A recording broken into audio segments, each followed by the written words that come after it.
C'est un exemple de management, de réussite managériale que nous voulions montrer dans cette édition de stratégie. Autant que nous allons maintenant nous intéresser à l'utilité, n'est-ce pas, au parcours de formation des leaders.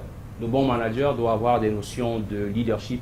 Et dans cette édition de l'Autre Magazine, nous inaugurons une session de formation, de renforcement de vos capacités, chers managers, sur la question.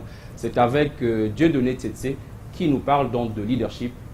Suivez encore une fois très attentivement, cela va améliorer vos performances, je n'en doute pas. Bonsoir chers téléspectateurs, je suis Dieudonné Tsetse de PANES, expert en management et en gestion des performances. Donc le sujet qui me concerne aujourd'hui va nous permettre de faire le tour des qualités et des compétences d'un leader et ensuite de parler du parcours de formation des leaders africains. Ce parcours qui est développé depuis l'année dernière en partenariat avec Dale Carnegie, avec l'Université catholique d'Afrique centrale et qui donne droit à des diplômes internationaux reconnus à travers le monde. Alors ce parcours, il est développé pour permettre à nos leaders africains d'être capables de réussir dans un environnement hautement performant. Et quand je parle d'environnement hautement performant, c'est un environnement où la vitesse est la règle. Et dans cet environnement, pendant que ça court, pendant que ça change, on va demander tous les jours à chacun de nous, dans nos entreprises, de faire plus. De faire mieux, c'est-à-dire produire plus, mais avec moins de rebuts, avec moins d'erreurs. Donc quand vous êtes dans un environnement où tous les jours on vous demande d'aller plus, d'aller vite, d'aller mieux et d'utiliser moins de ressources, ça vous crée de la pression.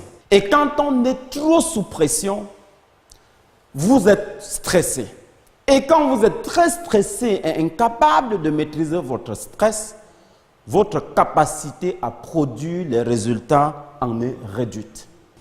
Donc dans les laboratoires de Dale Carnegie, parce que nous en avons 6 à travers le monde, nous avons identifié 84 qualités chez des gens qui réussissent dans un environnement très stressant. Et justement, quand nous classifions les 84 qualités, on se rend compte qu'on peut les ranger autour de 3 axes qui font ce que nous appelons le triangle de la performance du manager. Au bas de la triangle, c'est justement la base. Et la base, c'est quoi? C'est nos qualités, c'est nos compétences techniques. Et donc, pour nous, c'est la carte d'entrée dans un système. Mais votre évolution dans le système, pour passer du bas de la hiérarchie vers le sommet, va être influencée par d'autres qualités personnelles et relationnelles, notamment vos capacités, justement à travailler sous pression et à déployer du leadership, et vos capacités à être positif, un pionnier dans un environnement changeant, à développer des capacités relationnelles. On va donc se rendre compte que les qualités techniques comptent uniquement à 15%, alors que les qualités de leadership comptent à 85%. Si vous voulez être de bons leaders, de bons managers qui gèrent, gouvernent, commandent, pilotent les gros systèmes demain, vous devez, en même temps que vous travaillez sur vos qualités techniques, travailler beaucoup à développer vos qualités personnelles et relationnelles dans votre leadership. Et pour ce faire, justement, notre modèle de formation comprend 4 éléments. Vous avez en plein centre un certain nombre de moteurs. Le premier moteur, c'est l'autonomie et la responsabilité. Le deuxième, c'est vos compétences humaines. L'autre élément, c'est la capacité à maîtriser les processus. Cette fois-là, les processus managériaux, mais également les processus techniques.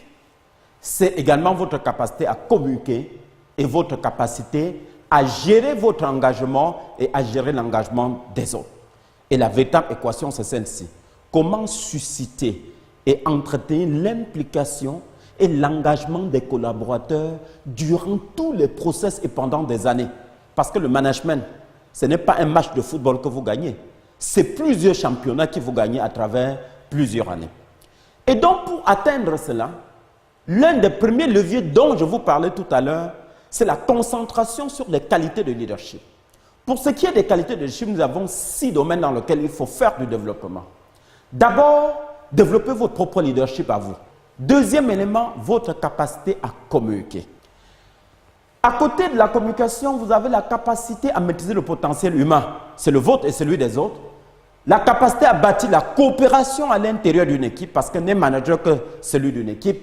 La capacité à prendre des décisions et celle de gérer les conflits et les changements. Maintenant, en bas, le management, c'est la technique même dans le domaine de la gestion des hommes.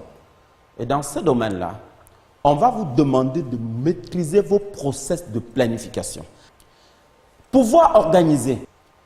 La capacité à déléguer. Oui, parce que quand vous avez tout centré sur vous, vous mourrez de travail, mais vous n'atteignez pas les objectifs parce qu'un homme à lui seul ne peut pas avoir la capacité de 20 autres personnes. La capacité à contrôler et à coordonner le travail.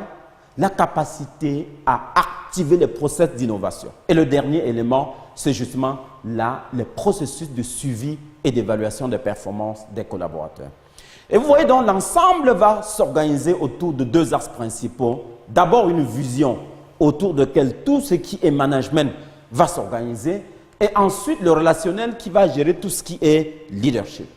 Cela nous permet d'arriver donc aux trois dimensions. Pour nous résumer, les trois dimensions que doit disposer un leader. Alors, loin de nous de croire qu'en 3 jours ou en 5 jours, vous pouvez être quelqu'un de véritablement performant en matière de management. C'est pour ça que nous avons dit non, la sensibilisation en management elle est bonne. Mais il vaut mieux engager les Africains aujourd'hui, nos leaders africains, parce qu'on a besoin justement de ça, autour d'une formation de longue durée de 6 mois, 3 jours par mois.